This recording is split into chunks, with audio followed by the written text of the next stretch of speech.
नहीं मालूम था। हम कार वाला रिक्शा चलाते थे, उससे पूछताछ की गई है, उसके पास बिल्कुल रटी रटाई कहानी है कि इन्होंने वहां पे हिंदुस्तान मुर्दाबाद के नारे लगाए, इसलिए इनको भीड़ ने पीटा, बाकी और कोई मसला नहीं था। उसके पास बिल्कुल वही कहानी है जो कुछ टीवी चैनल दिखाया करते हैं आजकल कि ऐसा होता है, जबकि इतना सब कुछ होने के बाद भी रिक्शे वाले का मुझसे कहना था, मेरे पास इसका वीडियो है, मैंने उससे पूछा आप देश के लिए क्या कर सकते हो, वो बोल रहा है मैं देश के लिए अपनी जान भी दे सकता हूँ। हमको कुछ नहीं मालूम था। हम कार वाला रिक्शा चलाते थे,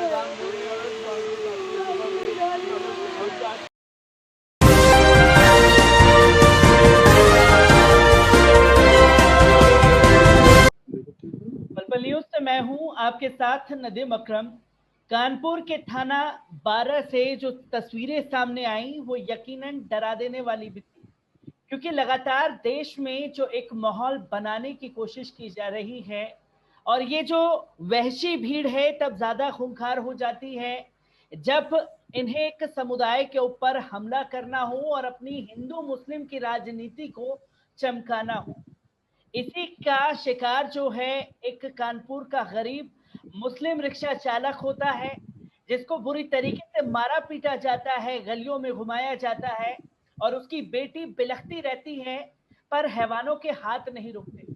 एक तस्वीर वो थी और एक तस्वीर कल सोशल मीडिया पर वायरल हुई जो कि आभा शुक्ला मैम की थी, जो उस परिवार से जाकर के मिली जो अभी पीड़ा में है।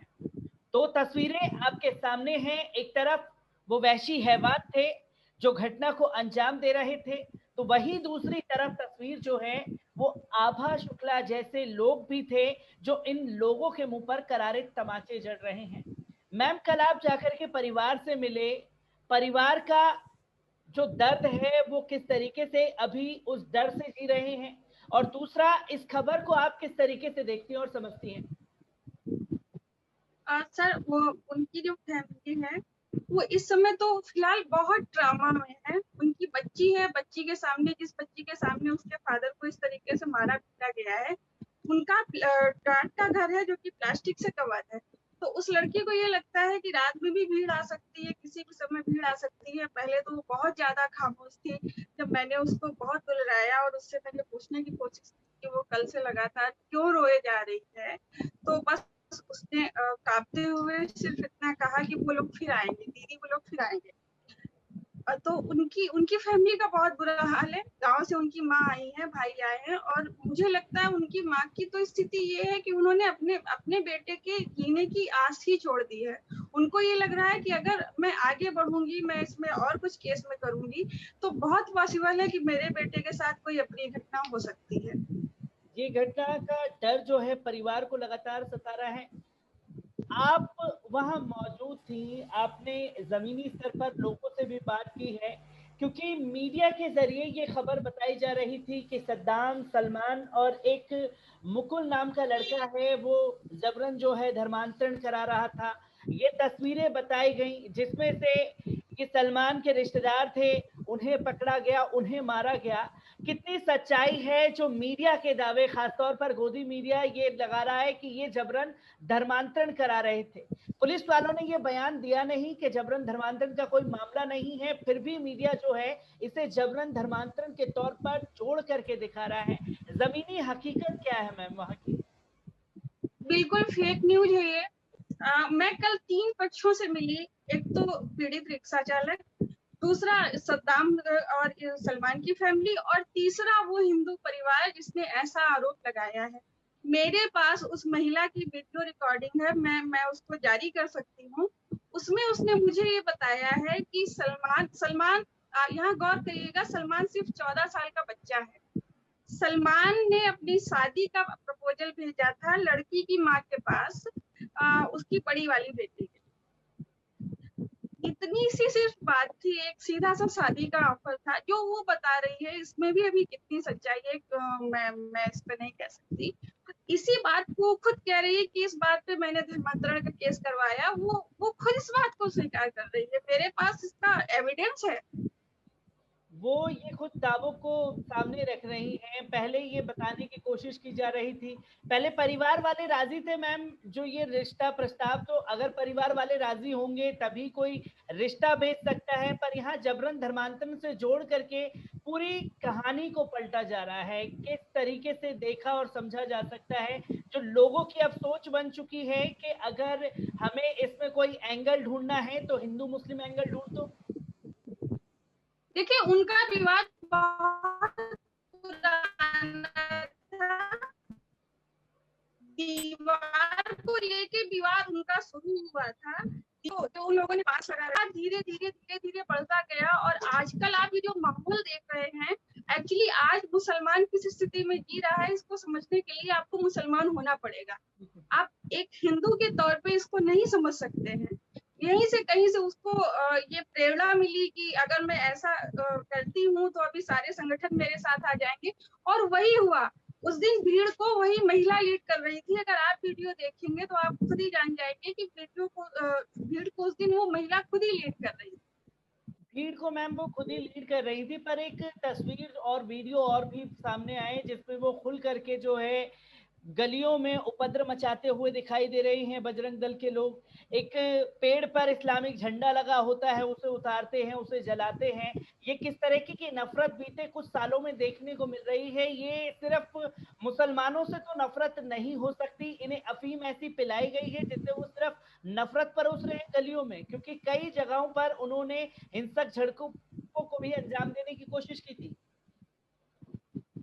देखिए, ये 2013 की घटना है। 2013 अगस्त 2013 में नेपाल बॉर्डर से एक टुंडा नाम के शख्स को गिरफ्तार किया गया था। मैं उनका पूरा नाम नहीं लेना चाहूंगी क्योंकि मीडिया ने ऑलरेडी उसकी बहुत छीछालेदर कर दी है। 7 साल बाद उनको बाइज्जत बरी किया गया है। आप उनके नाम से अगर विकिपीडिया पे देखेंगे तो अभी भी वही सारे डिटेल मौजूद हैं। अब मैं इससे ज्यादा आपको क्या बताऊं कि क्या स्थिति है। बिल्कुल बिल्कुल मैम, मैं एक आखिरी सवाल आपसे यहाँ लेना चाहूंगा, क्योंकि बजरंग दल के कार्यकर्ताओं को गिरफ्तार किया जाता है, महज 22 घंटे के अंदर उन्हें छोड़ भी दिया जाता है, और थाने के बाहर जो है नारे लगाए जा रहे थे नहीं, मैं आपको रोकूंगी। सिर्फ इतना ही नहीं है कि बजरंग दल वालों को 22 घंटे में छोड़ दिया गया है। सबसे पहले पुलिस ने, जैसे ये घटना होती है, पुलिस रिक्शे वाले की बीवी को उसके घर से उठा के लाती है, बिना किसी आरोप के, बिना किसी जुर्म के उनको थाने लाके बिठाया जाता है। वो इतना ज्यादा डरी हुई थी कि वो पुलिस से ये भी पूछने का साहस नहीं जुटा पा रही है कि आप मुझे यहाँ पे क्यों लेके आए हैं।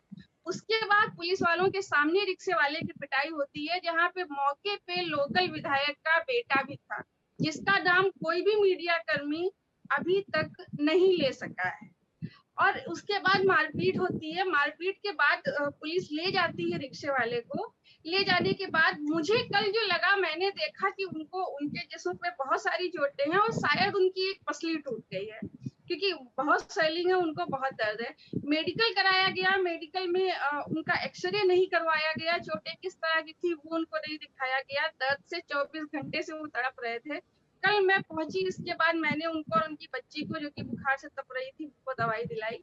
पुलिस का रोल इसमें बहुत बहुत ही ज्यादा खराब। मैम, जब आप लेकर के गए, मतलब जब आपने देखा कि इतनी गंभीर सिचुएशन है रिक्शा चालक की, उनके परिवार की, तो पुलिस वालों का रवैया आप लोगों के साथ किस तरीके का था? वहां पे पीएससी तैनात थी। पुलिस वालों का रवैया, पुलिस वालों ने इसमें कोई भी प्रतिक्रिया नहीं दी, सिर्फ वो शांति से देख रहे थे अपना। वो भी कहीं ना कहीं जानते हैं कि हमारी मौजूदगी में हुआ, ही हमने किया है, करवाया है, और संबंधित थाना इसके लिए पूरी तरीके से दोषी है। पुलिस की कस्टडी में मारा जा रहा था। आपके पास पिस्टल होती है, आपके पास सारे राइट्स होते हैं। आप वहाँ पे क्या कर रहे थे? आपके सामने उसको मार पीट रहे हैं, और उसके बाद आपने एक FIR दर्ज नहीं करवाई, आपने उनको पहचानने से इनकार कर दिया। आप में से कोई पुलिस वाला जिसके सामने उसको मारा जा रहा था, अपराधियों को पहचानने के लिए आगे नहीं आ रहा है। मतलब ये तो पूरी पुलिस प्रणाली पर सवालिया निशान है। मैं इसमें अगर PIL दाखिल करूंगी तो मैं थाने को भी पार्टी बनाऊंगी। पुलिस वालों के संरक्षण में सारी घटना को अंजाम दिया सारी गया। घटना पुलिस वालों के संरक्षण में ही नहीं, वहाँ के विधायक के बेटे की मौजूदगी में हुआ है, और ये कोई कहने की जहमत नहीं उठा रहा है, आज तक नहीं उठा रहा है। तो बीजेपी विधायक के बेटे का साफ तौर पर रोल सामने आया है, जिसको ना तो पुलिस वाले उसके ऊपर कोई कार्रवाई करना चाह रहे हैं, ना ही उस महिला से। मैम, उस महिला से पूछताछ की गई जो इसकी अगुवाई कर रही थी? हाँ हाँ जी, उनसे भी पूछताछ की गई है इसमें। तो आप किस तरीके हाँ, से उससे पूछताछ की गई है। उसके पास बिल्कुल रटी रटाई कहानी है कि इन्होंने वहां पे हिंदुस्तान मुर्दाबाद के नारे लगाए, इसलिए इनको भीड़ ने पीटा, बाकी और कोई मसला नहीं था। उसके पास बिल्कुल वही कहानी है जो कुछ टीवी चैनल दिखाया करते हैं आजकल कि ऐसा होता है, जबकि इतना सब कुछ होने के बाद भी रिक्शे वाले का मुझसे कहना था, मेरे पास इसका वीडियो है, मैंने उससे पूछा आप देश के लिए क्या कर सकते हो, वो बोल रहा है मैं देश के लिए अपनी जान भी दे सकता हूँ। और ऐसे व्यक्ति पे हिंदुस्तान मुर्दाबाद नारे लगाने का आरोप है जिसका कोई एविडेंस नहीं है। तो पूरी तरीके से गुत्थी को उलझाने की कोशिश की जा रही है। जो मेन अपराधी है भारतीय जनता पार्टी के नेता के बेटे, उन्हें बचाने के लिए ये पूरा हथकंडा जो है अपनाया गया है। साफ तौर पर अगर समझा जाए देखिए, बीजेपी सरकार तो दो ही चीजों पे टिकी है, एक राष्ट्रवाद की अफीम और दूसरा धर्म की अफीम। धर्म की अफीम तो दे ही दी गई है, इस मैटर में राष्ट्रवाद की भी अफीम दे दी गई है, और ये चीज बहुत बड़े पैमाने पे यहाँ पे फैलाई गई है कानपुर में कि उसने हिंदुस्तान मुर्दाबाद के नारे लगाए।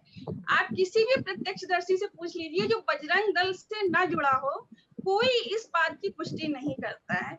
आप ये समझिए यहाँ तक कि वहाँ की पूरी लोकेलिटी, पूरा मोहल्ला उस मुसलमान रिक्शे वाले के फेवर में है, और उस हिंदू महिला का कहना है कि यहाँ के सारे लोग मुझसे जलते हैं, कोई मेरा साथ देने के लिए आगे नहीं आता, सब मुसलमान के उसके साथ में है। तो ऐसा क्यों है? इसका कोई तो रीजन होगा ना।